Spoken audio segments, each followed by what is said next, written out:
gonna be too scared. You know, I mean, they gonna drop dead. You know what I mean? But go ahead. Okay, here we go. All right. He was briefly in prison in 1555 on charges that he tried to enchant Queen Mary. He is said to have been the model for the Prospero in Shakespeare play The Tempest. In his explanatory note to the present work, Dee writes that his interests shift more toward the occult after being convinced of the hopelessness of human endeavors as paths of wisdom. Yeah, okay, that just told you something right there. So their endeavors, what they want to do, is hopelessness. It's childish. It's dumb. So that's why he's calling on these demons to help him, you know, to steer his steps. But don't understand that everything that they have done and have been doing is because of the will of the Most High. They don't understand. Well, he probably understand it, but they don't understand it. Then again, he probably don't understand it, you know. So it's just something to think about. You know what I mean? All right. In his okay, I already read that. Okay. Sloan, 3188, records his earliest occult experiments centered around scrying. These early methods were remarkable, consistent with the occultism prevalent at the time, and these seems to be widely read here, as he was in science. Sorry, y'all. He mentions after famous occultists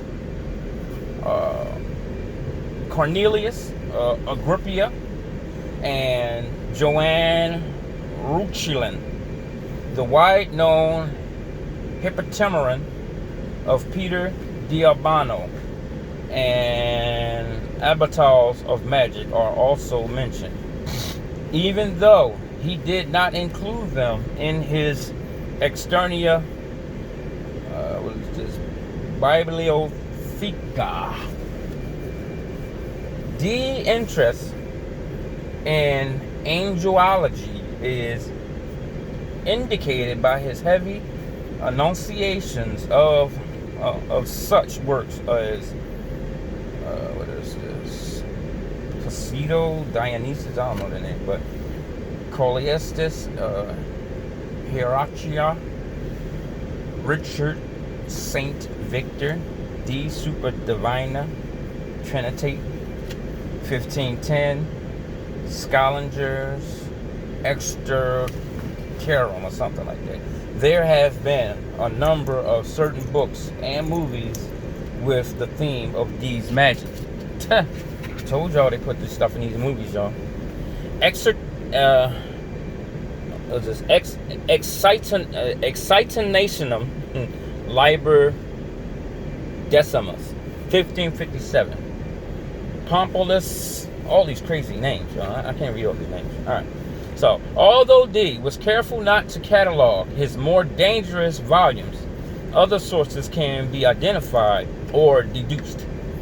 One of these is Liber Geratus, or Swan Book of Horonis.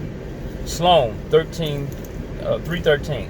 Late 14th and early 15th century. Is known to have been in his collection and contains marginal notes in his handwriting. Liber Geratus contains detailed instructions for communicating with spirits, as well as obtaining the sight of God through the use of an elaborate sigil,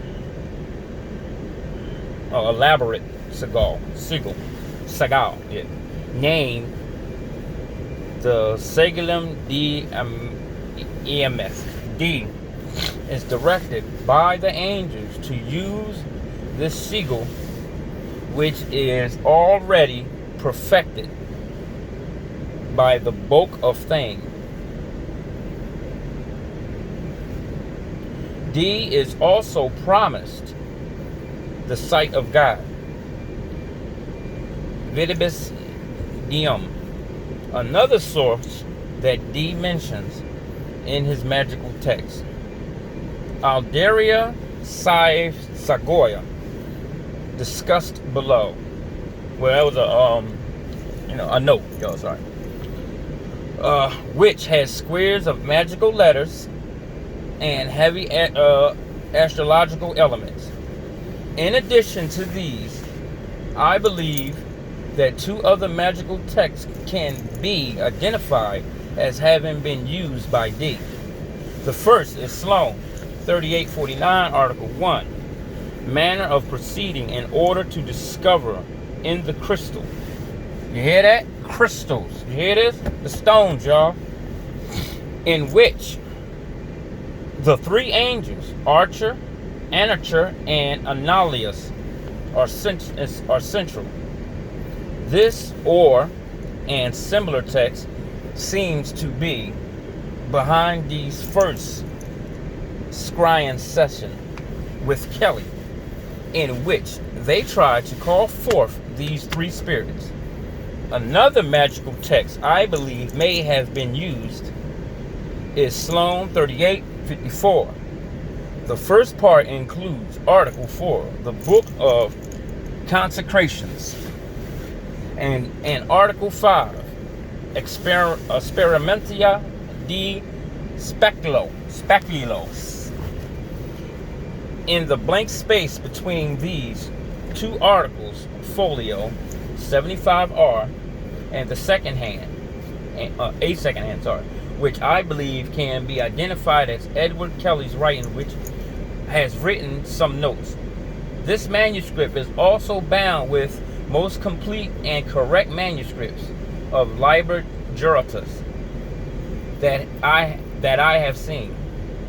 There are many examples of medieval and Renaissance magic texts with similar methods. I include some examples in this appendix.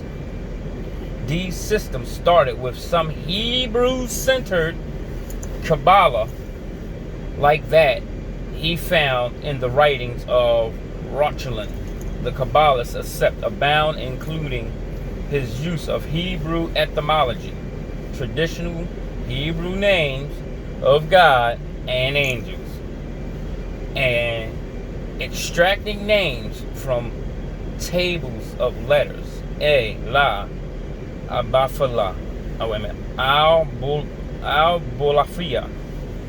D had a large Hebrew collection in his library and took many of the volumes with him to the continent in 1583 using sustained interest. Yo, I try to tell y'all. Now, of course, they're going to stick the Kabbalah stuff in there because they want to throw you to the left, to the right, down the block. They want to send you everywhere but where you're supposed to be. You know what I'm saying? They'll just tell you right there. Now, I'm going to read this little caption at the bottom because it said it had something to do with whatever he was doing. They catalog at this DM 70 a note on folio 9, original, the first leaf, having been misbound. D's latter symbol, a very faint fragmentum, magicum, which may be D's hand. At foot is a sunbin. What is this? Josonlaba, something like that. A version of this text with discussion is included in Richard Kuykenfer's Forbidden Roots, a necromancer manual of the 15th century. University Park, Pennsylvania State University, 1997. Yo, man, y'all see it and y'all hear it, and this is just the introduction, yo. So if this is just the introduction, think about what's gonna be in this joint, y'all. This about to get real. All right, man. Listen, man. Listen, y'all. Now, if you want to keep listening for the other people that's somewhere else, if you want to keep listening to these brothers telling you, oh, just stick with the 66 books, right? You know what I mean? You want to keep listening to that, there's something wrong with you. You know what I mean? Because now, Now you know how they got where they at. They didn't get to where they at by their own knowledge.